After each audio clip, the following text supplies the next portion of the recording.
So in today's video, I want to talk about that situation in your PhD in which you feel abandoned by your supervisor.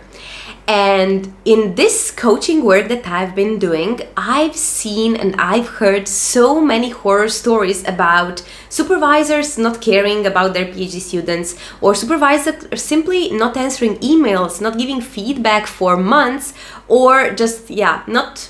taking it seriously enough, the work with their PhD students. And I would say that one of the most common issues that I encounter in my coaching work is exactly that. Like PhD students that reach some point in which they're like, I need some help, I need someone to tell me which direction to go, but simply my supervisor disappeared, my supervisor is more invested in another research or in another student's research, or simply doesn't have time, doesn't have the energy, doesn't want to help me. And this typically leads to something that I feel there is a very, very specific level of self-consciousness that these PhD students experience, because when you are doing research for the first time in your life, and for the vast majority of us, the PhD is one of the very first encounters with real research, like with real research works, and you are very insecure because you don't know how to trust your own instinct. Like you are literally moving the human knowledge one little step further. So it makes sense that you feel insecure when you need to take some decisions. It makes sense that you are sort of in doubt. You are not quite trusting yourself, trusting your instincts, trusting your sense of research and what is a direction, or what is a direction, or what is a research question worth trying to answer, and what isn't. So if this is where you are at right now, I want to tell you that the worst thing you can do in that case is to say, oh, my supervisor is horrible, I just don't know how they gave to that person the ability to even be a supervisor, why that person has their own group and so on, did that person become a PI and so on. Because this is going to lead you to literally nowhere. You're just going to perpetuate that loop of insecurity, victim mentality, and not being really focused onto what you have to be focused at, which is your PhD, finishing your thesis, wrapping it up, and then move on with your life.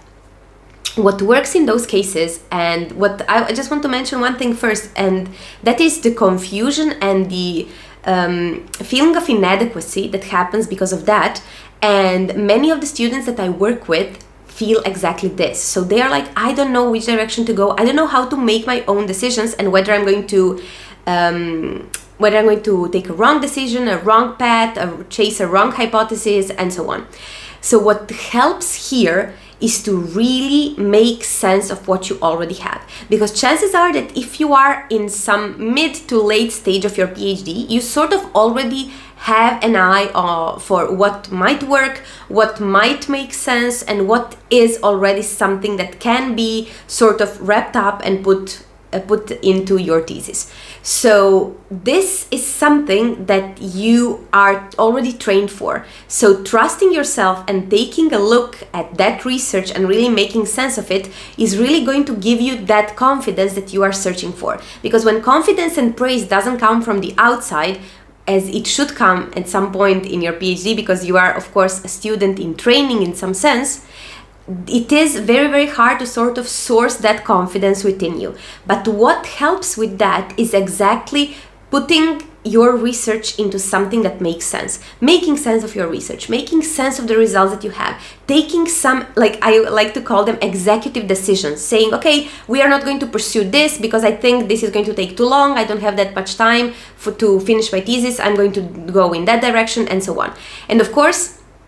you can then consult it with your supervisor, but they are very much more likely to give you feedback when they are presented with something tangible, with something already sort of pre-thought, and not like a random bunch of mess that you're like, I don't know what to do with that, can you help me figure it out? So doing this is exactly what I help PhD students do. I coach them on how to gain control back on their research questions, on their results, and how to put it all together, structured it into something that can then become one day your thesis, your proposal, or your paper. So if you're in that situation right now in which you feel that you are completely abandoned by your supervisor, you feel that you just don't know how to move forward, and you are like kind of feeling stuck within all of that, I want to invite you to schedule a completely free intro coaching call with me. I will leave a link down below in the description where you can do it. And in that intro call, we can discuss exactly where you're at with your research, what are some key points, pain points that you should be resolving right now in order to move forward, and of course, see if we are a good fit to work together. So I hope that you found this video useful, and as always, see you in the next few days with another video. Bye bye.